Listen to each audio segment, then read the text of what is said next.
Underwriting support for this program is brought to you by the City of Eureka, the Victorian Seaport. Visit their website at ci.eureka.ca.gov.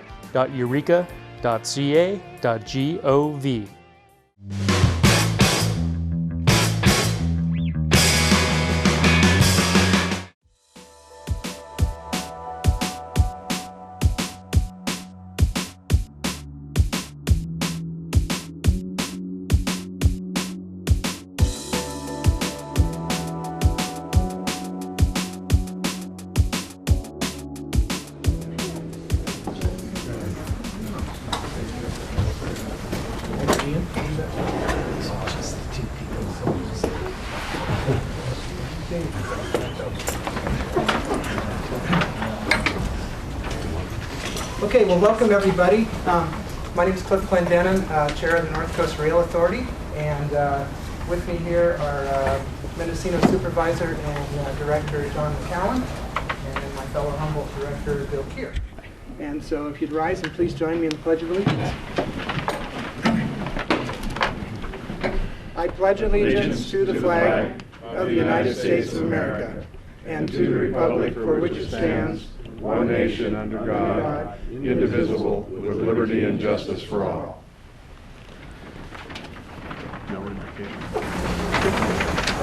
Okay, we're going to take a moment here of silence in memory of Susie Seaman.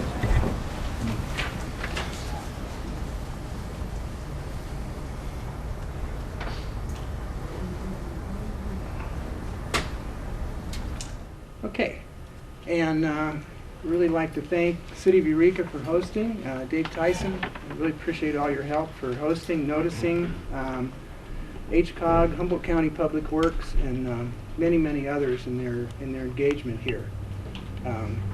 This is the first of 3 meetings for our subcommittee here, as ordered at the North Coast Rail Authority's July 11th meeting. And we're looking at the corridor between Eureka and Arcata. There's rail interest, there's trail interest, there's a harbor relationship, private property owners, and many others. So goal here in these 3 meetings is to hear from experts in the field. This first meeting, we're going to look at the rail prism, and we have Dave Anderson, our contract engineer for NCRA. Second meeting, Merritt Perry in the back here, if you want to raise your hand. He's going to look at the trail issues between Eureka and Arcata in accordance with our rail with trail NCRA policy. And then the third meeting, we're going to look at resumption of rail service. And that program is yet to be set yet, but we'll be looking at whatever possibilities are out there for that. So the goal of these meetings, and we certainly have some diverse interests in that corridor, in this room, is to come up with underlying information that's useful to everybody. We've had lots of public testimony and certainly know where a lot of people stand and what their interests are, but became apparent to some of us that we need some solid engineering pieces.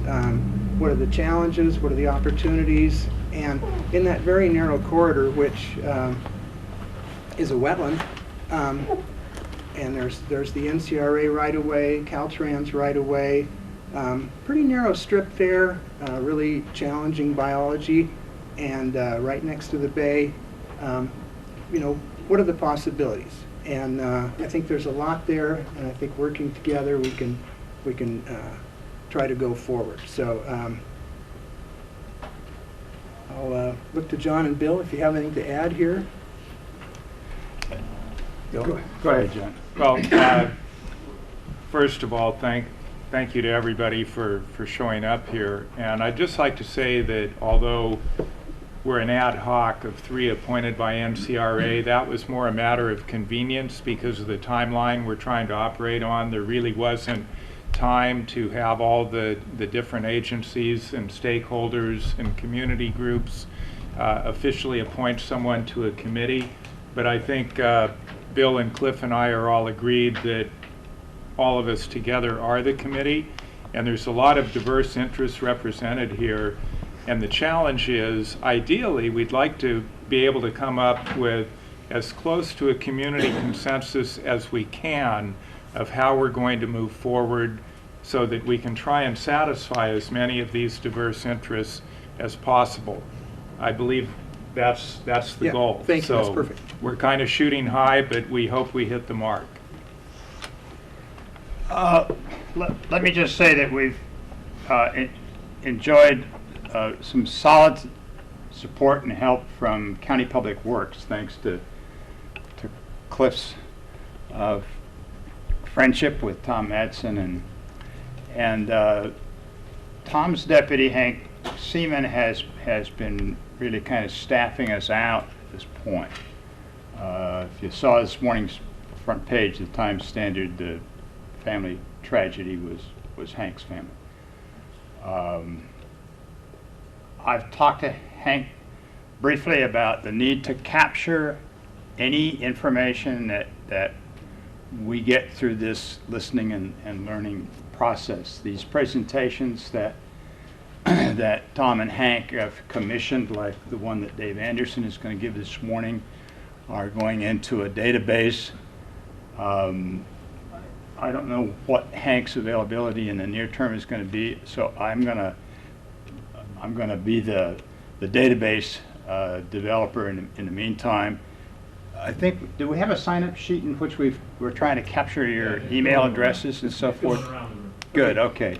And I'll get mine out there so that if you have data to share with us, if you have reports, if you have things that we can actually capture and use as the basis for the report writing that we hope to do by late October, early November, in time for NCRA's meeting here in Eureka on the 14th of November. That's when this committee would like to have a draft report out to you all and to the full NCRA board for discussion on that day.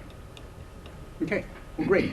So now I'd like to turn it over here to Dave Anderson. Dave is with Anderson Penna Partners and is the contract engineer, as I said, for North Coast Rail Authority. And son Ian is back here in the back. And all right. Thank you. Sure. We're going to move over here where we can get a view. I do need somebody to help me turn on the presentation.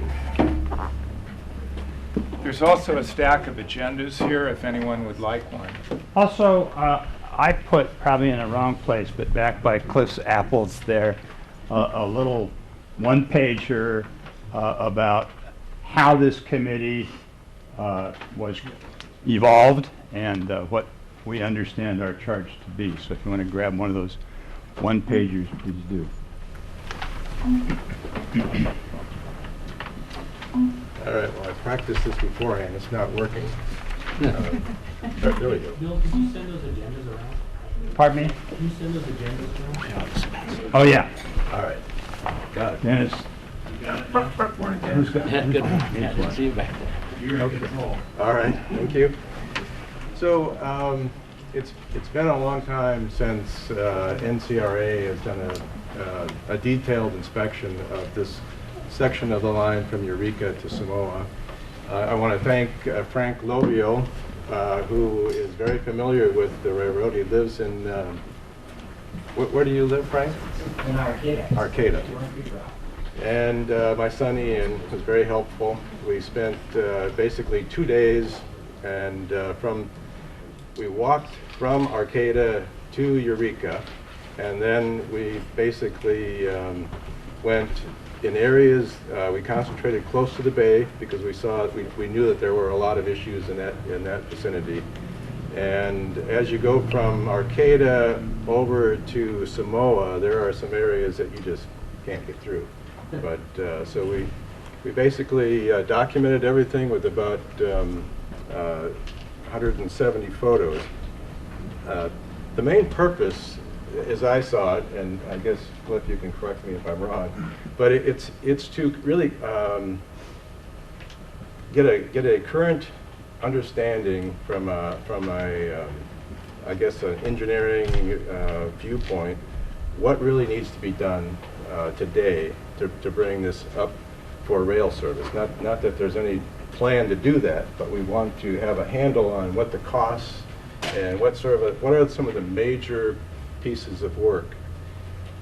I know that a part of this is to come up with an order of magnitude of the cost. And last night, as I was preparing this, I started going through it, and various items I have a good handle on, but there's several items that I really need to talk to the operator to understand how he would do it if he were to start up operations. For example, in Arcata, there's a Y for a turnaround. And if he's going to use that Y, I think there's about, 10, 12 grade crossings? And those are expensive. So I couldn't really end up with a number, but I will discuss it as we go, and I'll give you kind of a range at the end. So, all right. Perfect. So these are the items that we looked at, the major items, which I guess we felt were, give us a handle on the cost and what really needs to be done. And bridges, which is one of my favorite subjects because I'm a bridge engineer. So they're first, and these are the main bridges. And what's kind of interesting is you'll see that I put the year out here, and the concrete and steel bridges are relatively new, and they're in very good condition. The timber ones, they're basically, you can see that the worst one, 1923. It's no surprise. Wood deteriorates, especially in this environment where it gets wet and dry, wet and dry. But this timber trestle, 1965, that's between Arcata and I guess Mad River. It's somewhere in that area, not too far from Arcata. That's in excellent condition. So the repairs that we have, that we'll have to do, whoops, wasn't supposed to do that. David, I suspect that Mad River Slough is Eureka Slough, is it not? No, well, there is a Eureka Slough by Eureka. Going to Samoa. Mad River Slough by Emerson? Oh, Yeah, okay, right. okay, Yeah. okay, I got it. Going around the other side. Yes. Yes, so going west from Arcata. Gotcha. All right. So these are the types of repairs that we noted that would have to be done, and it's primarily the timber structures that we need to repair. I'm going to go through some of that detail with some photos. Here is Butcher's Creek, and the issue with this bridge is this back wall is deteriorating, and the material is falling through it every time the tidal comes in and out. So we're going to do some earthwork there and timber repair. The main issue with this bridge is that it only has 3 stringers for each cord, to support each rail, and it really needs 4. So we need to strengthen this with some stringers. There's some issues with the deck that need to be repaired. It's not major work, but it's work that needs to be done. This is Gannon Slough, and really it's in fairly good shape, and I would say just minor repairs to this bridge. And Can I ask for clarification? sure. So these repairs that you're looking at are to bring the prism up, or I guess the rail up, to what class of operating? I'm going to get into that. Okay. But yeah, that's a very important question. Not only what class, but what weight. Weight, exactly, what that Yeah, class. so, so this one is by far the worst bridge out there. It's the oldest, as I mentioned. And there are ways to repair it. I would rather replace it if I had the money. Replacing would be a little bit more expensive, but there are ways to fix the piles by what we call framing them. Basically, you remove all the piles down to the mud line, and you'd rebuild it. So it's possible, but when I'm putting the cost to this, this is the major cost for all the bridge work. And I would say that if we replace it, it's in the 200 to 300,000 range. If we repair it, probably 150,000, somewhere in that area.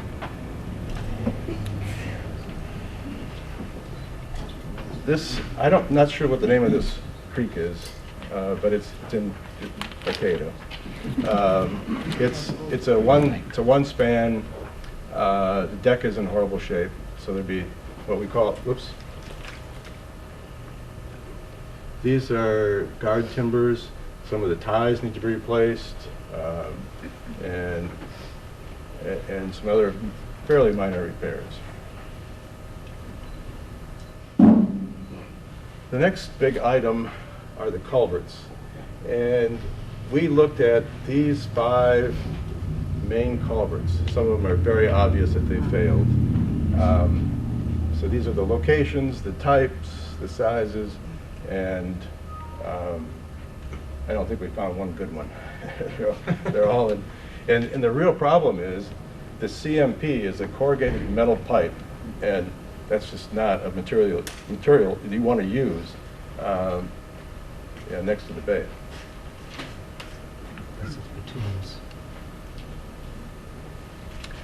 So on the repairs, really one of the probably most important things that need to be done before you repair it is to do a hydraulic study and determine the size and the invert location. I suspect that for some of these ones that are adjacent to 101, Caltrans has probably gone through that, which would be very helpful for us if it comes to actually size those culverts. And I would recommend either concrete box or maybe concrete pipes or polypropylene, but not corrugated metal. This is the one, your brake cut. That's what's on the other side. That's the 101 concrete. So the size of that, I think we measured about 8 by 6, and I would like to get the study from Caltrans on how they size that, and that would help us to size the new culvert here. But I would recommend a very similar culvert. This one is near Jacoby Creek, and what's really interesting here in this little hole here, an old timber bent from a timber bridge is exposed. So this was a timber bridge. They threw in a couple of corrugated metal pipes, and it was probably 40 years ago, and this is the result.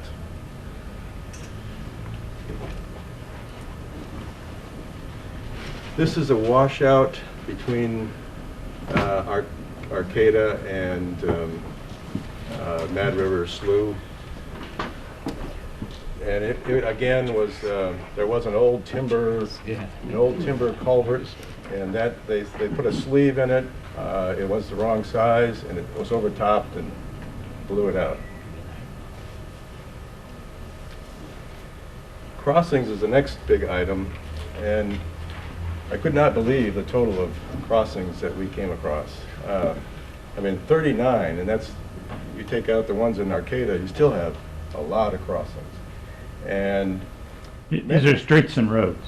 right, these are, yes, these are, well, yeah, streets and highway. There's 2 highway crossings. There are 9 public or private crossings, which are treated a little bit differently than public from the PUC, of course.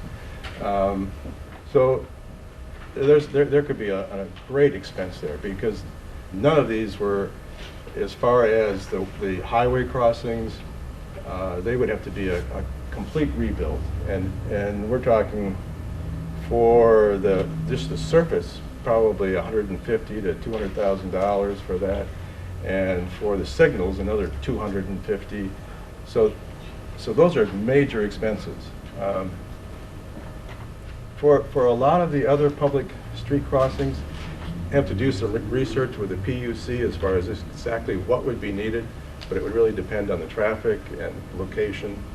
A lot of the actual surfaces are relatively good shape, but the signage and any kind of signaling is a big unknown, which this could range from, I would say, $3 million to $5 million to address if you were to use all of these. And this is where I need to talk to John Williams to get a feel for just what he's going to be doing as far as any kind of operation.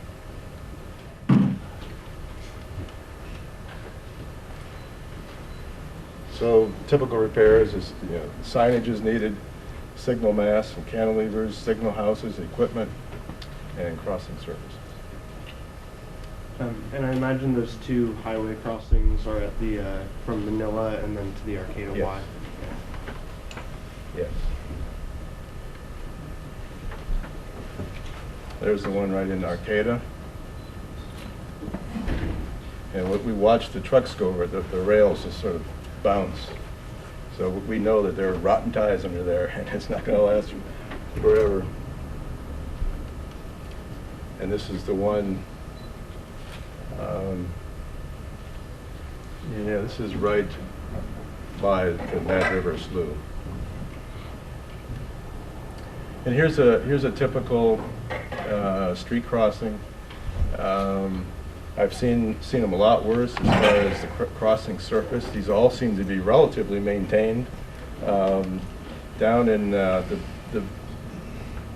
southern part of the railroad, a lot of these are timber, and we get complaints almost every other day. But the other issue with some of these is the grade. They're relatively steep. You don't want it over 2% because you don't want a truck to hang up on the rail if you got a train coming. And there's really no signage.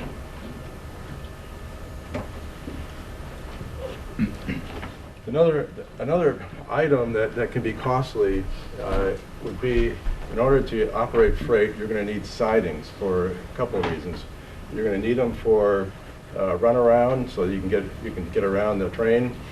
If you have two locomotives trying to go on up and down the same track, car storage, and train makeup. And historically, there was a fairly good, I think it was like, Frank, was there two or three? Yeah, there were two. So that would be the likely spot to put it. Yeah, it's about 3/4 of a mile long, so you can put a decent sized train in there. And it's located between the Arcata Corporate Yard and the Gannon Slough Bridge. It starts and stops at almost exactly at those places. And these can run with switches. If you wanted a couple of sidings, I could say at least $1 million for a couple of sidings.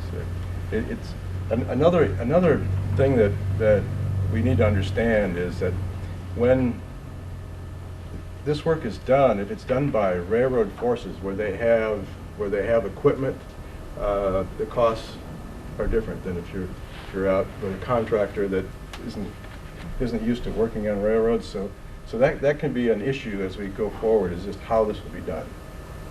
Dave, the original siding actually went all the way to the breakup lumber yard, south of Gannon Slough. You can see the old prism and some of the pilings in the bay just west of Really? Yes. I didn't know that. Yeah, the old prism's still there, partially. It's pretty dilapidated. Well, I think they had some big trains back then too. Yeah. So, which I don't think we'd have. So here's a photo of it, and sidings would be in here. And the tracks are gone? The tracks are gone. Everything. Some are there. They're there. Some of the sightings are there. Yeah. Did we find any of those? There's partial on the south end, there might be like one rail length. Left of one, the other Yeah. one close to the bay is gone. And then I think there's about 20 rail lengths on there. Okay, so there is some, but when you talk about No switches. 3/4 of a mile missing, that's a lot of rail, a lot of expense. So this is what I'm saying, you could spend in the range of $1 million, depending on how many sidings and the length of the siding. But it's all prepared, so that's a lot of the cost. But so it's mainly the rail and the ties and the switches. The vegetation, I was actually quite surprised. It was in 2002, I high-railed from the Samoa Cookhouse almost all the way around to Eureka. You couldn't do that today. No. But still, there were a lot of areas that back then we had to fight our way through with chainsaws, and so there's still a lot of area that's relatively cleared. I think thanks to Timber Heritage for some of that. Thanks to the billboards, so people can see them. I'm not sure who goes out there and cleans that. But you know, from Arcata to Eureka, it was relatively clear. But still, FRA, if you were to operate trains, there's a couple of very important safety issues that they would want addressed. When you're operating, you have to inspect the rail on a weekly basis, if not more, depending on traffic. And you have to be able to see all of the rail hardware, and that's the tie plates and the spikes and the joint bars, bolts. So they have to be visible, and that requires extensive removal of any vegetation around the track itself. The other safety concern is, for any reason, if the train is put into emergency to stop, every car brake locks up, and the railroad workers have to get out, and they have to walk down both sides of the train in order to be able to release those brakes. And so they do need an area where they can walk safely on either side of the train. So there's a lot of brush removal, and in some areas you have to get out there with a chainsaw, I'm afraid. But I got a few pictures here. That is impossible to walk through. I got many scratches attempting to, but that's a very invasive species, as I'm sure all of you know, and so that there's a lot of clearing. It wouldn't really be that difficult to do with the proper equipment, so it's not a big cost item. Here's some that's relatively clear. I guess probably from just walking. This is up in Manila.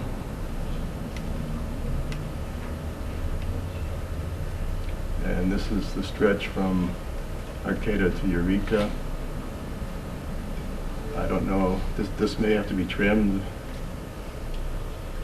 but definitely there's a lot of vegetation that needs to be removed so that the workers can get through.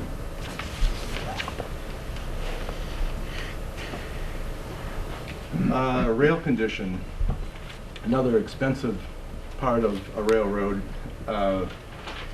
We found many different size rails. 75-pound rail was the smallest, up to 136. This railroad really has not seen heavy loads. I think it's been a lot of timber loads, which is relatively light in the past anyways. So it's in relatively good condition, except for the areas, especially where you're adjacent, where you have fetch coming in from the bay, and it's constantly getting wet. There we have some fairly significant corrosion, and here's a joint bar that's it's still holding, but there's not a whole lot of material left. Here's another problem. You can see you get too many of these in a row, you cannot hold gauge, and if you have the track at all moving, you're going to get a derailment, and that's not a good thing.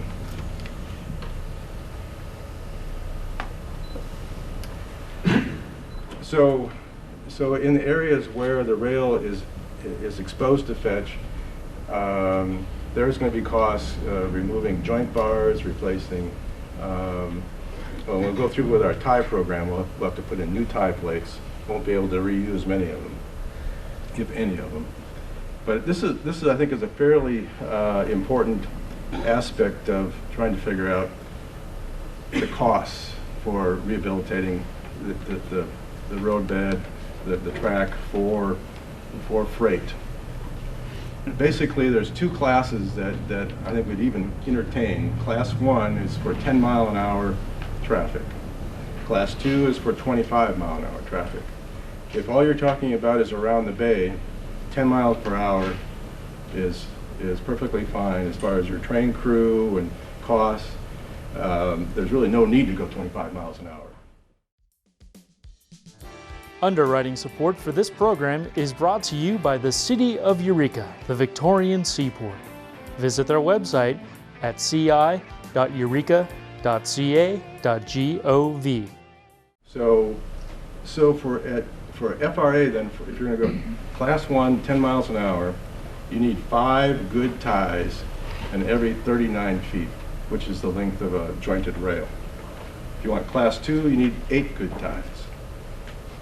So with that in mind, when we walked, we came up with basically, oops, well, I'm here.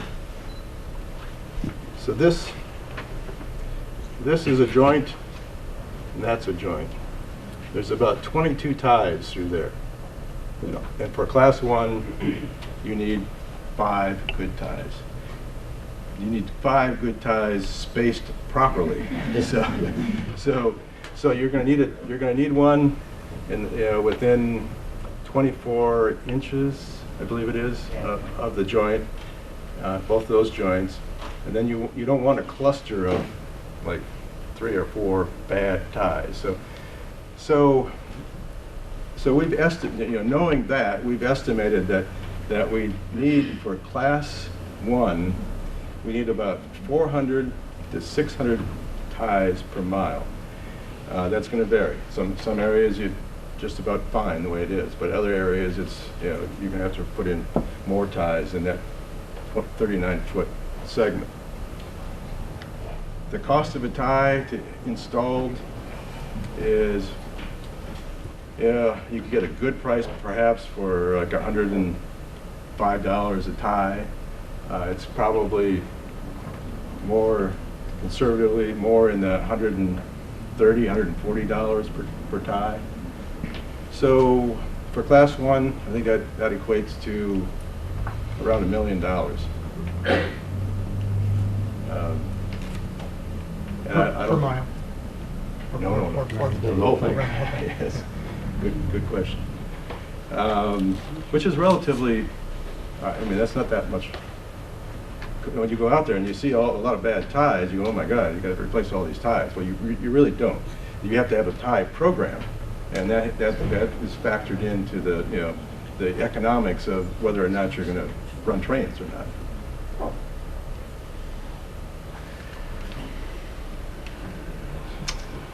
So this is the last item, the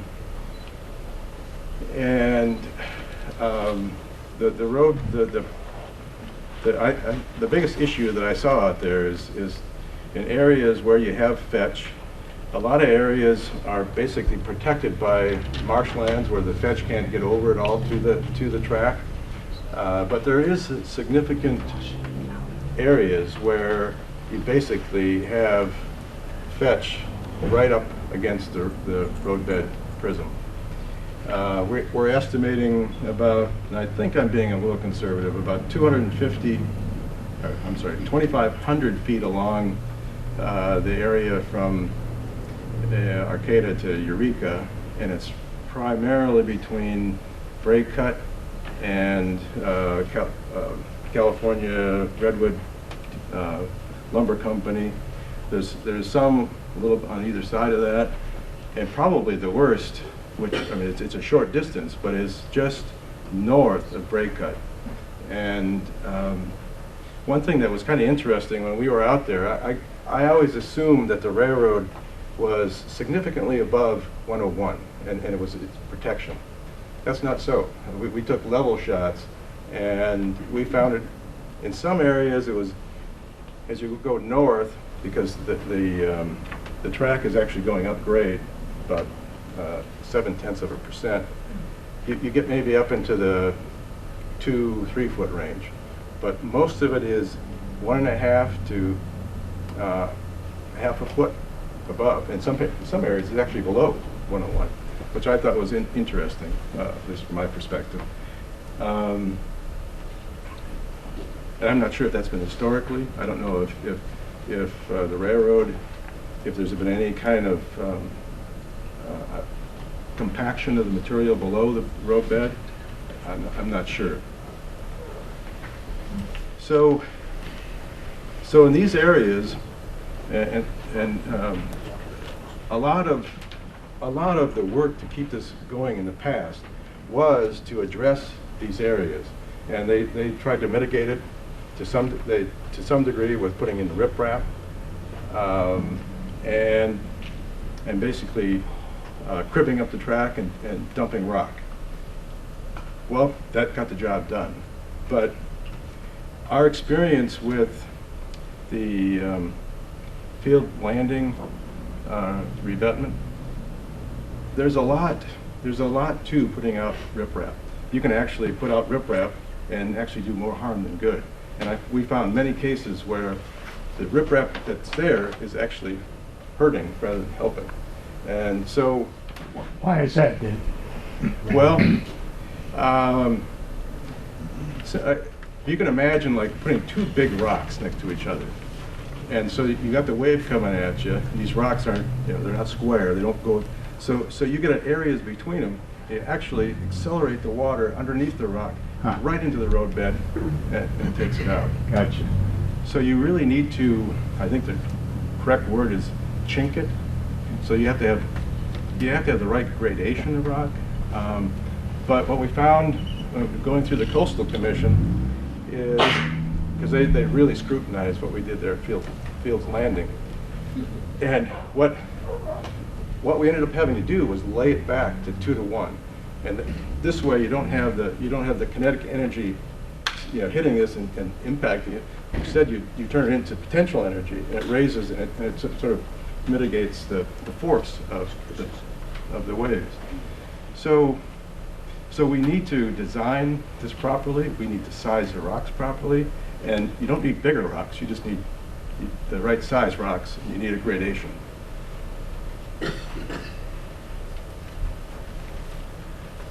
I think that's basically what I just described. The redesign could be within the existing footprint. I'm convinced that this can be done within the existing footprint, which is very important when you're dealing with the Coastal Commission. I was going to say, we were looking at that slope because there's a lot of areas that you're probably not close to a 2 to 1. Yes. Along there, so you think within the original footprint of the base of that prism where that was keyed in originally around the bay, you would be able to cut back and Yes. still have enough width on top to get to a 2 to 1? Realizing that would be what we'd have to do, we actually took some elevations as we went along, and we're only like 3 feet or so above what was the water level at the time, and we were close to high tide, I think, but so we haven't really gone back and checked that, but it seemed to us that there was plenty of room to do it within that footprint, which is going to be very important when it comes time to get a permit. So. And wouldn't that safe access you talked about, if the train locked up and workers had to walk along, you don't want to minimize or reduce the amount of Right. terrace you have for that safe Yes. access in pulling back to get your 2 to 1. So there probably are some locations where you might have to increase the footprint, perhaps minor. Yeah, maybe. I didn't see that, but again, Micro detail. yeah, and that's not what we were charged with. So this is definitely an expense. And what last night when I was trying to put a cost to this, it's like I gave up, because I really need to do a little more investigation and taking the data that we found and figuring out how much of this are we going to have to remove, or or can we reuse it? Which I think a lot of it we can, and come up with the tons per 100 feet or so, and then put a cost to it. This is, you can see that there's really not a lot of gradation going on here. And this is not a 2-to-1. But in this particular case, you can see the right-of-way. This is not a lot of times the right-of-way is out into the water, 10 feet or so. So here we would have plenty of room to do what we need to do. Not very high. And here's another area. I'm not sure what these are doing in there, but that would be a plus to get rid of those. So here's what we did up at Fields Landing, and you can see there's a gradation. You don't see any big holes. They're going to be running through there, and so this is I guess one of the bigger items, which I have not really put my arms around as far as cost, but I'm charged with doing that sooner or later. So, that's it for what we did. All right, what do you want to do? Well, so appreciate everybody's attention here, and then thank you, Dave. That's great. So I think now we're going to end at noon at the latest here, to let everybody know the frame. So if you're game, let's Sure. kind of open it up for All right. questions here, and All right. in there. All right, so I guess I'm gonna try to go across like this, if that's okay. So, all right. Excellent presentation. I appreciate the work you did to come up with these preliminary details. Thank you. The only significant one that I can see that's missing is the need to raise the grade up along the entire length, or at least much of the length, due to the probable sea level rise based on climate change and other issues. And I know Caltrans didn't deal with that issue in the highway alternatives, and there's a concern amongst engineering folks in the community and others that if we're going to make all these investments, we should be planning for some sea level rise around Humboldt Bay. Yes. Which is a significant cost to raise the bed along the entire length. It is. It is. I did talk to Hank about this yesterday, or I'm sorry, it wasn't yesterday, Wednesday. And so my understanding from, I guess, the current thoughts are in 2050, we're talking about 14 inches, roughly. In 2100, we're talking about 44 inches. I think those are the numbers that people are throwing around. And over the last, I don't know, 75 years, I guess it's come up about 7, 8, 9 inches. So for a railroad, you really can't lower the railroad unless compaction or something. You've got mud under there, so you're always putting in new ties, you're always putting in new ballast, and you're always lifting. And in that kind of time period, you can purposefully raise the railroad. The problem you have is where you come to a crossing, because you don't want grades that are steep. So and we did kind of pay attention to that, anticipating this question. So it can be addressed.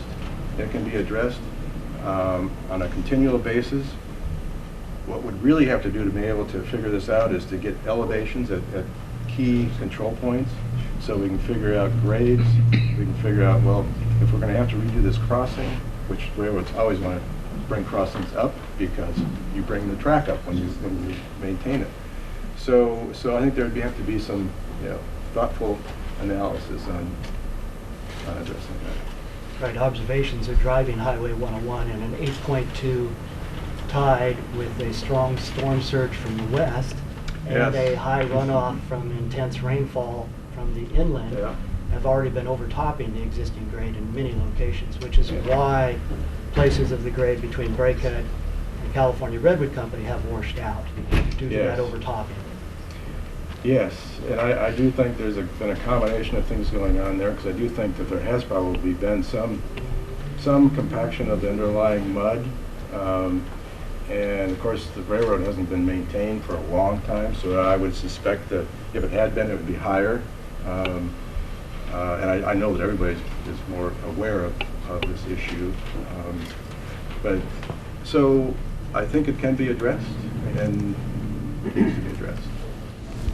I just wanted to be clear about where did you study? You said you went from Small Cookhouse all the way to Arcata, and then what part of Arcata to Eureka did you go? I walked the whole length. But where in Arcata did you, how far into Arcata was your study? Oh, well, that was a little vague for us, so what we actually did is I think we kind of overshot it, so we went all the way to the Y, the end of the Y, and we went beyond a little ways. So this is like behind the Target store, or? No, we're up in Arcata. Arcade. I'm sorry, I'm 8th sorry. store is where you're Arcata. talking about. Okay. So I don't know. So what I've, as far as numbers of crossings, I went to 17th Street. As far as and that was because thanks to Frank, who understands operations better than I do, that if you want to turn that locomotive around, that's the only place you're going to do it. You can always switch between sidings, but you can't turn it around without the Y. Thank you. And the second question, I've heard that people are replacing wood ties with cement ties. Does that change the price structure at all for replacing ties? It does. With concrete ties, you have fewer because you can space them out a little bit more. But if you get into that, you're gonna want good rail.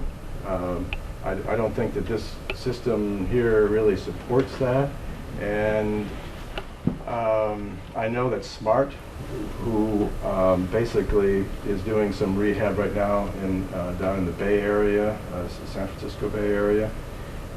They switched to concrete ties, which I don't think is a lot of the research. There's a lot of lawsuits over concrete ties because they're deteriorating, they're falling apart, and so.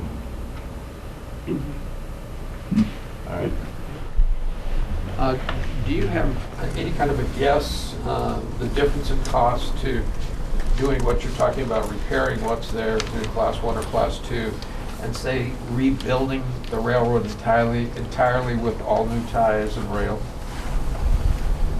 Significant cost. I don't know. I don't see why you would do that. Because what's there, it's wasteful. I mean, that's the way I would look at it. I think you would want. It all figures into the economics of whether or not you're running a railroad, and you would figure out a tie program. You evidently or eventually would have to replace the rail. So that's all something that you would program, because that lump sum cost would be huge, and the cost of money would just make it. Sorry. You've ducked the issue of cost by saying it might be huge. Is there a quantitative range you could give us? What would be a minimum expected expenditure to make it serviceable and a maximum? Okay, well, I'm gonna. Dave, this whole east-west rail thing, I mean, we're talking, if that happened, you're talking about modern equipment, double stack containers.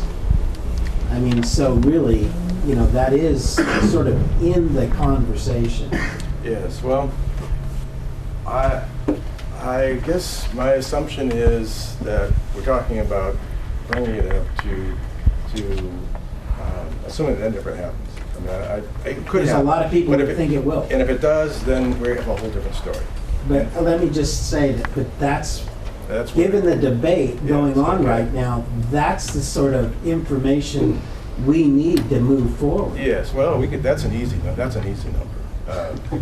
So, you know, but I'm not prepared to give it to you.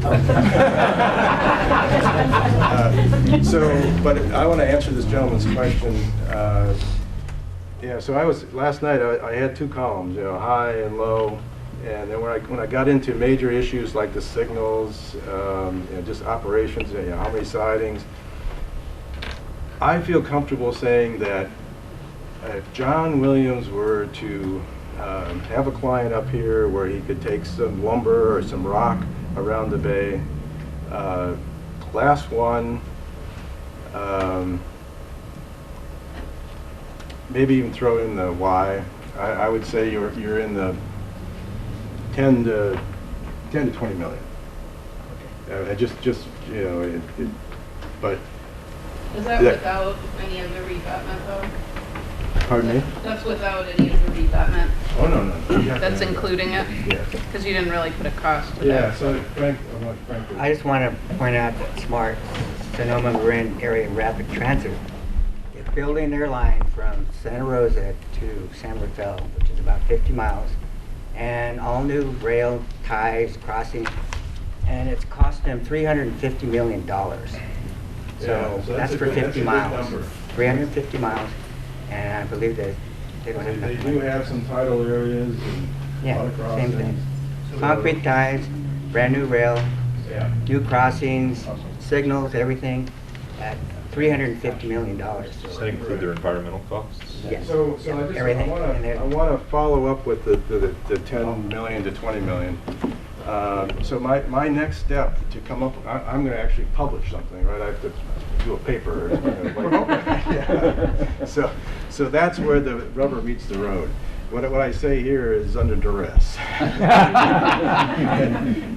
But I do believe that if somebody were to give me $10 million, we could make a serious dent in bringing it to actually running some sort of service around.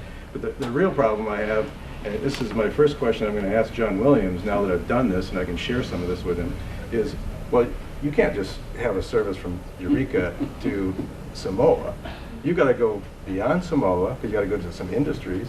You got to go beyond Eureka to, you know, Fields Landing or something, somewhere. I mean, you can't just, you're not going to just pick up all this freight in Eureka.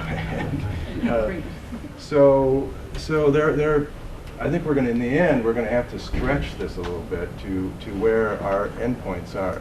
But for what I was asked to do, I was asked to go from Eureka to Samoa. So that's another big thing that I have to factor into this 10 million. It could easily go up if we got to go to Fields Landing. We have to go, you know, all the way out to Fairhaven, because I know there's potential products out there. Okay. Just curious, during your survey, did you see any evidence of vandalism, and how much do you think that contributes to your costs? Surprisingly, I didn't see that much vandalism. You know, I mean, I don't know why some rail is missing, but I don't know if that was some executive director at some point, or I don't know. But I really didn't see that much vandalism. That was 3 martini lunches, according to somebody's my word. Yes. So, Eureka Southern did a lot of salvaging. yes, sir. Good morning, Dave. Pete Johnston with Timber Heritage. I want to thank you and your son and Frank for, you guys did a very thorough inspection and presentation. Thank you, and thank Clif and Bill. I guess my question would be, for this Class 1 standards, where an excursion train, a relatively lightweight excursion train, would weigh in versus a heavier weight freight train as far as the standards of the track? You know, I'm not as familiar with excursion trains or commuter trains, but I know that they use the same classes. You know, like for instance, Smart is bringing what we brought up down in the San Francisco Bay area. We brought it up to, some could argue this, whether it was 2 or 3, class 2 or 3, but in some areas it was class 2 and some class 3. And in those areas, we put up to over 1,000 ties per mile in some of those areas to do that. But so what SMART is doing right now is bringing it up to class 4, so they can go 79 miles per hour. But so I don't know. I think we're gonna have to deal with the class 1, but I don't think it'd be that much difference. I mean, I think because you want a whole gauge, you want to, right. So those are some basics, whether you're light or not. I think. But thank you. Yes, sir. In walking the corridor a couple times with John Williams, looking at different projects, Arcadis projects and other, he brought up a term, and I didn't hear it in your presentation, but he said, he expressed that there were portions of this segment that had narrow gauge rail that would have to be replaced. And how does that? I'm not sure if those compare to, the 75-pound or the pound class, but he used the term narrow gauge rail that would need to be. We didn't see any narrow gauge rail. Narrow gauge is 2 foot wide. I think there wasn't there some from Arcata out to out somewhere, but there we didn't see any narrow gauge. I think he's talking about the weight of the rail. Well, no, narrow gauge. That's the width. Yeah. That answers my question. Okay. Gauge is your distance between the rails, and it's probably just the rail got a little tight to run thing. You just got to gauge it down a little bit. Yeah, and so also passenger, you just got to run a minimum of class 1 run passenger trains. Okay, I'm gonna go over the side now. Okay. Do your costs, or do you intend on including in your costs environmental, such as environmental documentation, mitigation, things like that? I was thinking that based on the experience that I've had working in not only this area but down further south, where we dealt with the same water quality control board, which is probably the toughest water quality control board that I know of in the world, maybe, I don't know. So I will do the best I can to factor that in, but I'll probably just put a percentage. Because really to do that right, you're going to have to know a lot more detail of just what you're going to do, which is just not that part of the scope of this 2-day survey. The Smart Rail isn't in the coastal zone either. Pardon me? The Smart Rail corridor isn't in the coastal zone, or is it? Well, some of it is. Well, Smart Rail, not really, but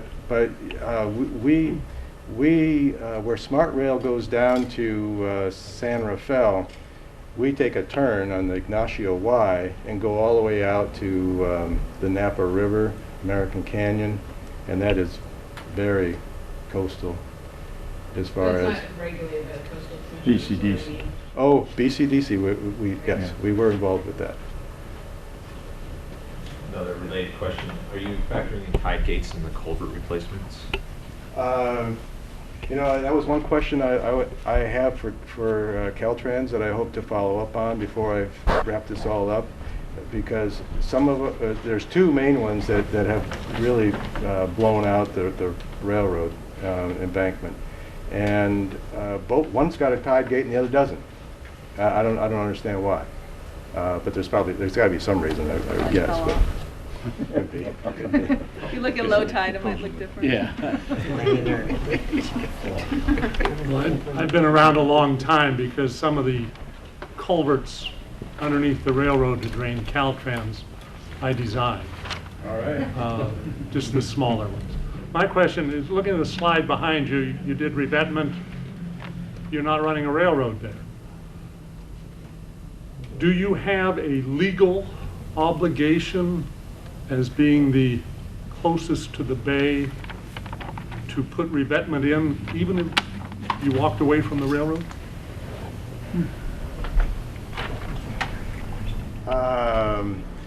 NCRA is charged with preserving this corridor. So this project, it got to the point where basically it got so bad that on a daily basis you were flooding areas that were grazing cows, dead cows.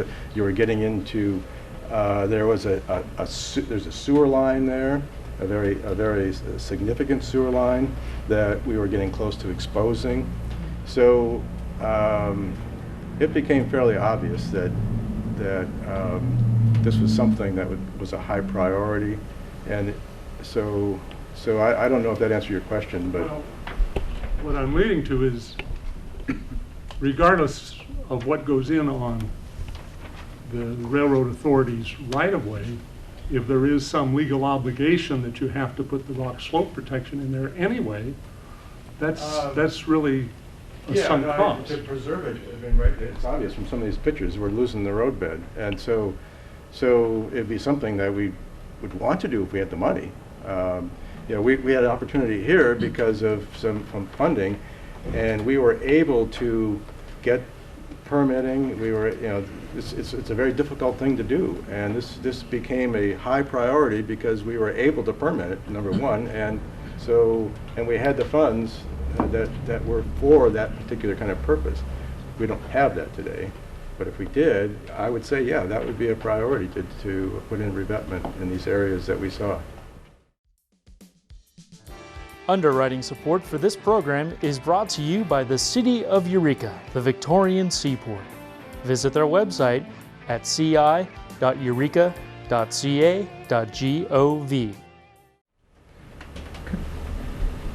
I have two questions. Is there potential or possibility to include rail and trail on some of this prism around the bay? Sure. Okay. And if so, is that part of the cost estimate? How much would it add extra to the?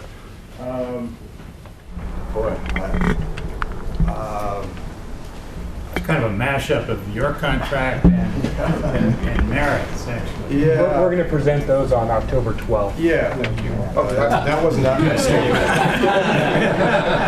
the second part of my question is about the diking. There's been a lot of discussion about bailing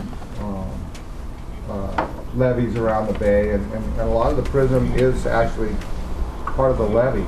Could there be any partnership that would benefit the rail corridor and the levee system around the bay?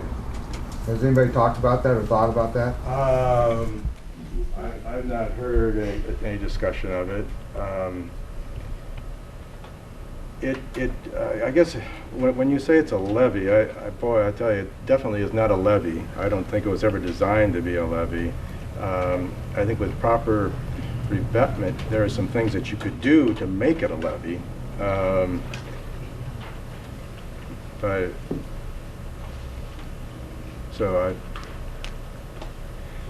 was not part of the scope that I was costing, was making it a levee. Dave, I sense we've got a problem here.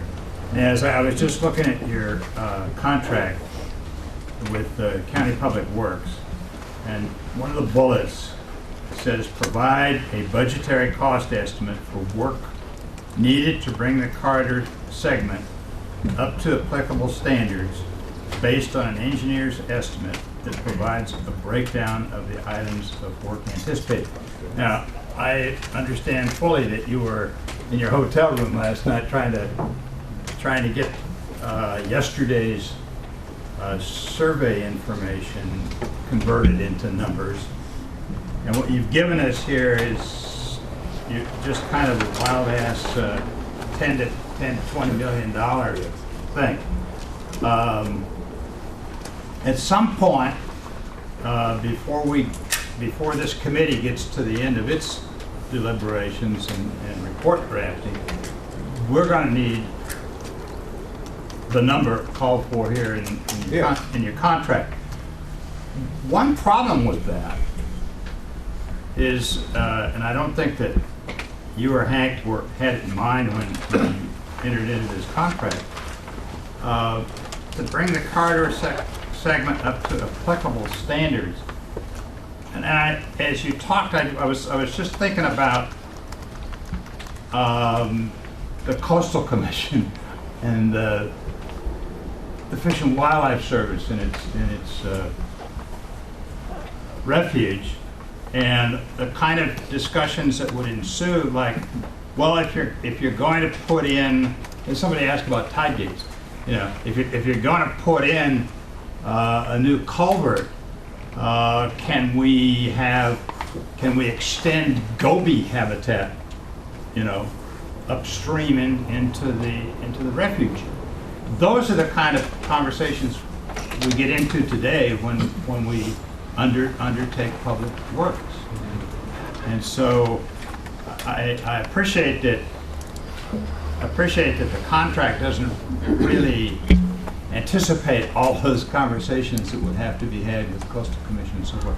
But at some point, we're going to have to have a number. Well, as I thought I made clear, that I understand that I've got a written document to give you, which is good. And you're going to have to go talk to John Williams, the president. Well, I have to talk to a lot of folks. I need to do some research. I need to get some. Okay. I need to be able to look at some of these things and actually put a number to how many tons. And I just couldn't do that last night. I got you. I probably could have done something, but it wouldn't have been worth much. Well, I didn't want to grind it, but I just wanted to lay it out. Yeah, I'm very much aware of what that contract says I have to do. And so it is my intention to put together that. But yeah, I don't know where the limits are. Like I said, I need to talk to John primarily because I need to know where his limits are, and maybe what's going to happen is that because the scope is from Eureka to Samoa, we may have to redefine the scope to some degree, or we just talk about that area and not worry about the rest. But there has to be a lot of assumptions, a lot of what this is based on, and yeah, you'll find other areas to spend money. Okay, and you're supposed to deliver a draft report by the 5th of October, it says here. Jesus. Better put the steam on. Yes. Well. Okay. Okay. Well, we better wrap this up so I can go do it. Okay. Well, I'm sure there's a lot of folks in the room that, are going to want to have access to the report as soon as it's available. I've got a question about that. You mentioned time frame. It appears that there's a lot more that could be looked into. I'm wondering why there's such a time frame on this. Why can't you take your time and get it a little bit more precise? Don't rush into it. This is being pushed. Well, let me answer that, Marty. Bill and I are looking at, it's the end of my term as supervisor. We wanted to not, you could do a really great study, really large. We're looking at resources available, and thanks to Humboldt County Public Works for helping us with that, because the NCRA is a real challenge financially, as you well know. So this isn't going to be the end-all piece. We defined this corridor. We're having these 3 meetings to take a little bite here and then come up with a report that we could deliver at the Humboldt meeting in November. But certainly, as Dave's pointed out, and you are too, you certainly could ask a lot more questions, but this is, we're hoping, is a good start. Maybe one way to handle it is for Dave to give it his best shot, in a fairly near-term date, and then identify some of the unanswered questions. Yes. Dave, just to get some clarity on the gentleman's question in the back where he said, is there room on the railroad prism to be able to have rail with trail? And you said, yeah, there's many opportunities. I just want to clarify, I've walked it many times, all the way from Eureka to Arcata and Samoa. And my observation is from Arcata to Eureka, there are not very many places where the railroad prism is wide enough for both as it currently exists. There may be enough room within the railroad right-of-way with an increased width of a prism that might be built within that right-of-way. But the current prism barely allows for the rail and a safety trail if there's an emergency stop. There is not room. Yes. Okay, just to clarify that. The prism itself is very narrow between Arcata and Eureka. Yes. The flat top of the prism. Yeah. Thank you. Yeah, the right-of-way is much wider. Yeah. There, and especially along from Arcata to Eureka, there's a lot of room towards 101. Yes. There's a lot of room there Yes. to potentially widen that prism. Yeah, Not so much into the bay, of course, but yeah. Dave, are railroads in any way exempt from any of the, all the regulatory agents, you know, Coastal Commission and, I mean, as, you know, I didn't know if there was any historical. I work for a public agency. Can you imagine working for a public agency and doing something that, that you don't, as a public agency, you have to go through SHPO, you have to go through all these agencies. When we did this revetment, we had Fish and Game, Fish and Wildlife, we had NOAA Fisheries, we had the Corps of Engineers, we had the Coastal Commission. I think I might be forgetting somebody, I don't know, the Water Quality Control Board. I think that is it. So, yeah. No. No. This is kind of a opaque question, but are you aware of the political nature of what you're doing? No, I mean, I'm not sure. Well, because you know, one of the reasons for me, the reason why these committee meetings are so important is to establish a solid baseline of information from which we can have a hopefully a civil discussion about the future of this right-of-way, rail service to Humboldt Bay, trails, excursion trains. Yeah. And it's a really volatile topic right now. I know that. Okay, so I just think... I've been to several board meetings. Okay. Yes. Right here, in fact, where... You know, the more precise the information, hopefully the better result coming out of this. Well, I tell you, this is a far cry. When I think it was a board meeting, maybe the one couple before this, when this first came up. I think it was Alan Hempel came up to me and said, "Dave, is there any areas that are washed out?" And I said, "Well, I haven't seen it since 2002. I don't think so." But it was an eye opener to see what's out there. A couple of questions. First, I wanted to get clarification.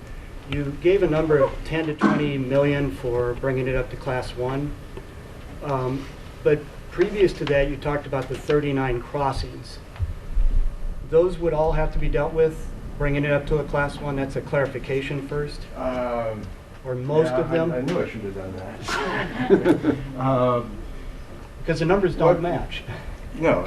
The crossings were about 20 million alone for the 39 crossings. Using your numbers. Oh no. You had 200,000 for surfacing alone. That's for the two Highway 255. Just those crossings. Yes. And only signals at those two. Yes. The other 39 don't need signals. I don't know how many do. Some okay. Some will. Okay. Some have, but are in disrepair. So that is a big number. That if my 10 to 20 million would be assuming, you know, so what I should never have thrown that out because the assumptions I made when I did that are many, but one very critical one is that the Arcata Y. Mm-hmm. If John Williams wants to use it to turn his locomotive around, I'm assuming that he's gonna walk it through, so he can flag the crossings. He doesn't have to put in constant warning devices, which each one of those would have cost $200,000 plus. Okay. So it's a bare bones, get it going. It's you know, I'm the kind of guy that want to see it happen, and that's what that number is. But okay, please don't hold me to that because in my paper that had been brought out that I owe the committee, I will spell it all out with all my assumptions. Excellent. So that there aren't any hopefully misunderstandings. Well, that's great clarification. Okay. Thank you. You stated earlier 3 to 5 million, not the multiplier. 3 to 5 million for all the crossings. Okay. So I missed that part. Thank you, Mayor. Yes. Okay. The other question also is a clarification. When I rode the train with Frank many years ago, it was a great ride down to the Eel River Rock, Frank. Thank you for that tour. Back when the excursion train was running down the line to Eel River Rock before all the things collapsed and such, I was actually hired by the Railroad Authority to give them some estimates about repair of the tracks down that way. But one of the points that came up that day in terms of running an excursion train was FRA, I believe it was FRA requirements that require a different sort of a trail along the tracks if you're having passengers. And it was that if the train stops in an emergency, it's not just brakemen that are walking along the edge of the train to unlock the brakes, but it's public. And that the trail requirements along the edge of the rail are substantially greater for an excursion or passenger type train. So I would hope that we would take that into account, because I know many of us would love to see excursion trains again and stuff like that, and I fully support that. But I just want to make sure we're clear that Class 1 for just freight would be one type of a prism and trail type, whereas Class 1 that included passenger would have to include a wider prism, even if it's not for a trail specifically, but just for the safety under an emergency for passengers to get off the train and walk to a safe location. So that's something we need to consider that's in the regulations, just for FYI. I'm somewhat familiar with it because this railroad work that we did, the 62 miles, was really in smart property. Yeah. And that's what they are. They're a new start. Yeah. And so we were doing it to their standards. Right, right. So I'll address that. Thank you. Okay. Do you know the cost of the project in King Salmon or Fields Landing? That includes the permitting cost. Yeah, so Ian, you did the pay estimates, or Lashara, you probably know. I was remembering 250. Oh, no. Well, but that didn't include all of the permitting. I think that project, I don't know. I just remember it was under budget and I got congratulated. I'm thinking 250. For the construction or for the design? I can try to look it up. I'm thinking it was more than that, but maybe you're right. But Lashara, afterwards. I mean, I definitely looked that up. Okay. Yeah. Okay. We're going to have to create some kind of website or something. Something like it, because we've got these things that are coming up, right after the meetings. I'll look into that, see what I can do. Will you include in this report we talked about the potential costs if we had to do a whole new rail bed or new rail line if we're going, potential with the east-west, and you even talked about what the total cost was. Is there a way to put a guesstimated figure even back to the 350? I would use what Frank just mentioned. Because there's like the replacement of Jacoby Creek. Sure. We had a number of those types of bridges, almost at exact same size, that just got replaced. And so I've got current numbers that are just at the tip of my dialing. I can get it. So I will do what I can to. It'd be great to have that just as a reference in that same report, so that we can look at different options. I'll just have to say that I'll give an example of SMART and basically what Frank said, and just take the multiplier of how many miles is that, Frank? Yeah, about 50 miles. 50 miles, and they still have 15 miles, I think. So can you tell us who Frank is? Frank Lovio. Okay, they were bringing it up to Class 4, correct? Well, that's you want a brand new railroad, all new rail, new ties. That's Class 4. Yeah, that's Class 4. Yeah. Different gauge. So I lost something. So if you want to introduce Frank. Oh, Frank. Sorry. Frank, do you want to just stand up and tell everybody who you are? All right, here I am. Okay, I worked, just a little history. In 1970, I started work here. And then started in Aller Point, slinging gravel up on the ties. And I worked my way up through equipment operator, foreman, and roadmaster, and project manager. In 1997, when it finally flooded, it was our third federal disaster. And then the operator, we were about 3 miles away from connecting Island Mountain have north forces, the north and south forces working together. We were about 3 miles away, and they ran out of money. We didn't have enough money to buy the ballast that we needed to connect it, and they shut it down. That was my experience. And then this canyon is a whole different issue, but Humboldt Bay around here, I believe, can be renovated for a lower cost than what they're building down there. It depends on what class you want. Class 1 excursion, 5 tides per mile, yeah, you can do that. Or if you want a brand new railroad, and he can come up with that cost. Depends on what you want. But I've seen since it's been gone, and I've walked around this whole railroad with him and his son yesterday, and it's deteriorated considerably. And every day it's getting worse. I'm just saying that. We're going to have the little washouts, but that was a point that I thought came out. Yeah. Today's point. It's all repairable. There's a cost of doing nothing. Right. So I'm just saying, those little areas next to the freeway, when we get a super high tide and then a super high rainfall, that water's got to go someplace. It's just going to go underneath and cover 101 again. That kind of addresses what we talked about earlier on the riprap. That really isn't quite properly sized, but when the railroad was when running, we were running, we would go out there, we'd put riprap and fill in gravel. This is not a new problem. No, it was a constant maintenance issue.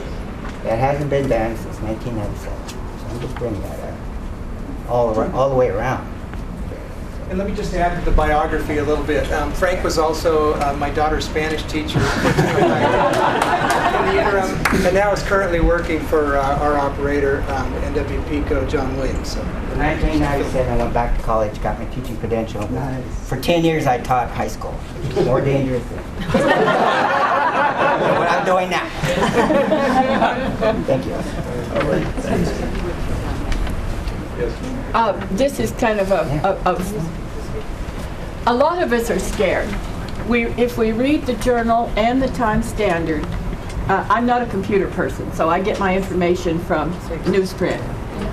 And there have been some speculation that Rob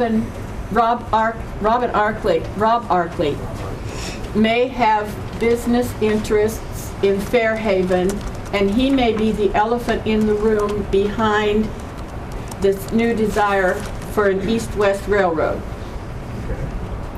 Somebody asked you if you're aware of the politics, and I thought, oh, I wonder if he knows. Yes. And this is... Yes. My dad worked for NWP for years and years and years and years and years. So I have followed the railroad question, and I'm really concerned about what's happening. The east-west thing came out seemingly from nowhere, and then when they said Rob Arkley, I thought, oh, and then when you talked about extending it down to Fairhaven, I thought, oh, is this what's going on? That wasn't in my mind, but if I lived in this area, I would think that could be a good thing or a bad thing. I don't know, as far as trying to get to the outside world, as far as communication with, as far as material or whatever. But I don't see how it's feasible. I don't know how rich he is, but if he had $1 billion to throw away, I don't know that he's ever going to get that return. But I don't know how much it could cost either. But I suspect that it's a very expensive proposition. And I can't see the reason to do that for some fertilizer or I just can't see it. Have you analyzed it? Have you explored it, the market? No. Hey, if I may, let's not get sidetracked on the discussion of east and west. We're aware that that's out there. Certainly the people interested in the east-west are interested in this discussion, but I think this discussion is something that NCRA needs to have just on its own accord, and so I think we ought to keep the focus. We are going to talk about rail resurrection at our meeting here on the 26th of October. So let's get all the data ready for that. This was more of a question for the committee, but I was wondering if I know our discussion is between SMOA and Arcata, but especially for coming into the third committee session, if that geographic scope could at least be somewhat expanded to look at potential sources for shipping and everything that would be related to analyzing restoration of rail service.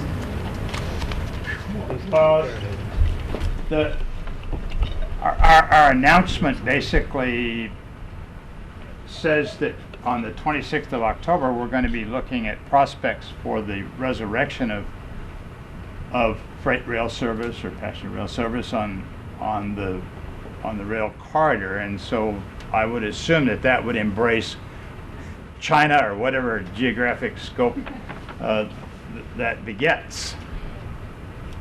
So, scope away.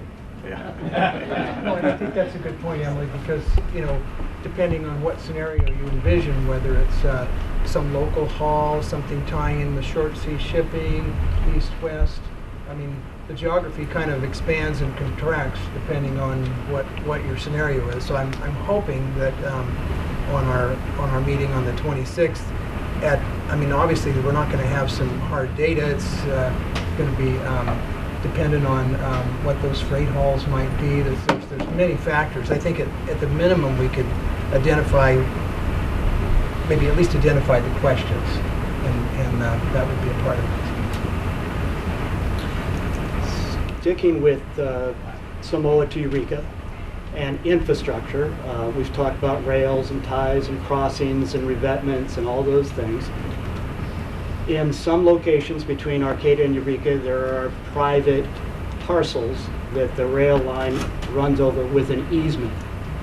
I've actually seen these deeds. They all have a 2-year reversionary clause. It's a simple 2-sentence clause. It says if the railroad fails to operate for 2 years, the easement reverts. Now, there are some people that believe, and Mr. Huff, who owns the Breakup lumberyard easement, has already established his right to ownership of that fee parcel that the Railroad Authority has an easement over. And as we know, that parcel is going through some changes because of the freeway project. Most of the clients are bailing out. There probably would be some changeover of the property in the future. Who knows? The point would be that we can't put any rail or tie down if we don't have a right to put it there. So from an infrastructure perspective, I would advise you that we need to look at where those easements are, where we don't have fee title.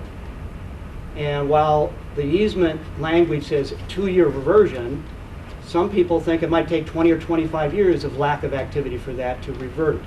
Others believe, as Mr. Huff does, has told me personally, that he could go to court tomorrow and revert that easement. He hasn't done it yet, but he could. It's been 15 years. So it seems to me that as part of this cost estimate, we ought to be looking at how do we secure those easements, and or if we are going to lose them, what would be the cost to reclaim that easement? Otherwise, all this is a moot point. We have no infrastructure. So I think that's a critical element to this right-of-way. Yeah, well, I'm an engineer. I understand. And I just... It does have a cost associated with it. I'm sure it does, but that's not something that I talked to Mr. Pest yesterday, so can we talk after the meeting? Sure. All right, it's Mr. Rick. Excuse me. I'm just assuming I got the property to do it. All right, yes. And that's what it's going to take to do it. All righty. And NCRA and the committee are not unaware of those factors. Yeah, and Hank showed me a lot of that, yes. Okay. Great, thank you. All right. There are other questions or concerns? I just want to say thank you for your report. My name is Sean Mitchell. I'm a history major at HSU, and I'm also a volunteer at Timber Heritage. I think it's really great that we're looking at all this, because I talk to people all the time, especially people new to the area, and they go, oh, you know about trains. Why aren't there trains here? And I tell them the whole story. I'm actually doing probably my senior project on the history of the Northwestern Pacific. I'm certainly the youngest volunteer at Timber Heritage, and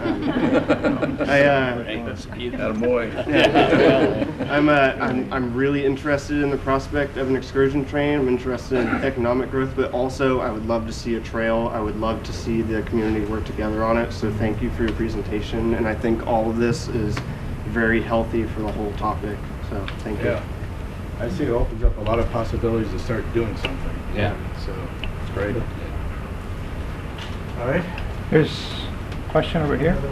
Yeah, I'm Thank you for the engineering portion of the information, but I'm wondering what all the benefits there are to doing what is being proposed to be done, or it's being studied to be done. How would it benefit Eureka, Samoa, Arcata? Underwriting support for this program is brought to you by the City of Eureka, the Victorian Seaport. Visit their website at ci.eureka.ca.gov.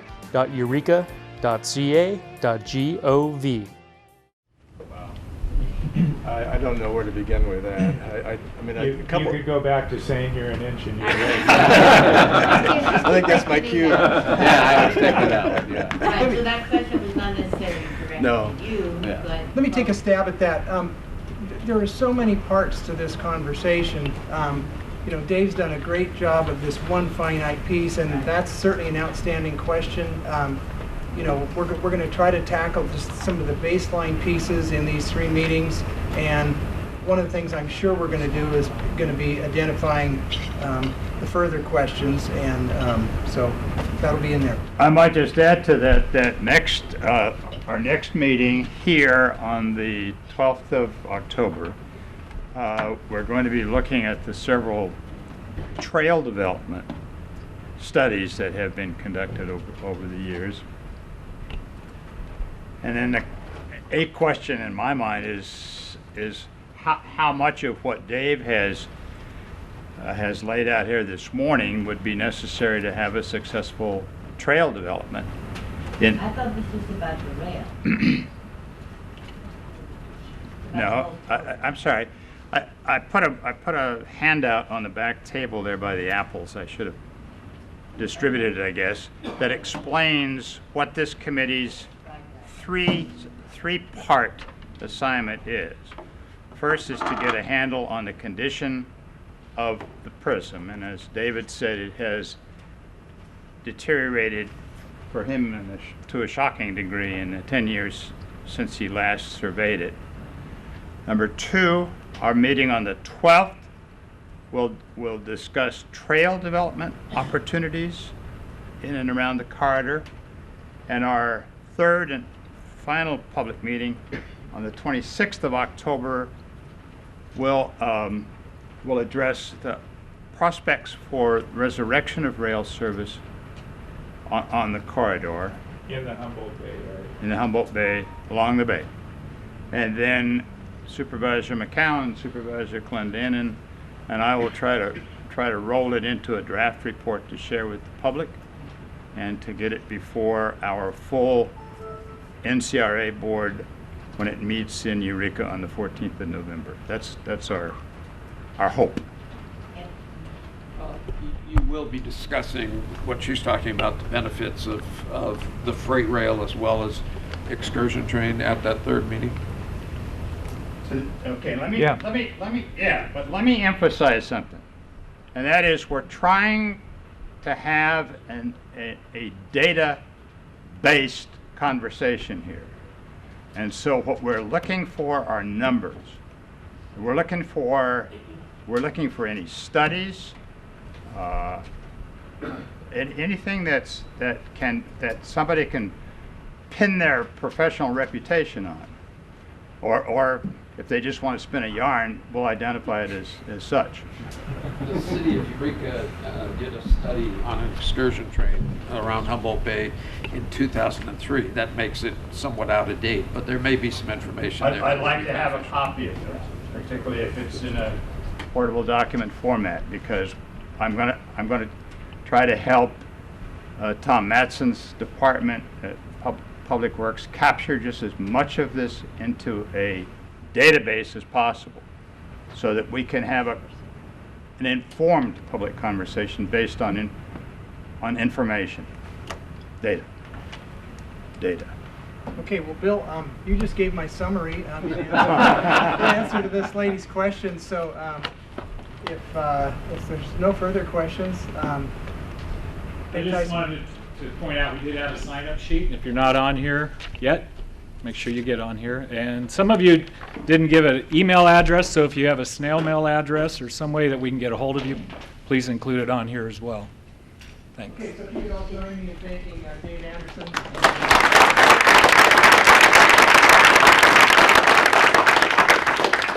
Thank you all very much for coming, and we're really hoping to see you all on the 12th. Don't leave without signing up, though. Yeah. Okay, thank you. Well, that was, it really is. Don't work too hard. Oh, don't worry. So this place comes to my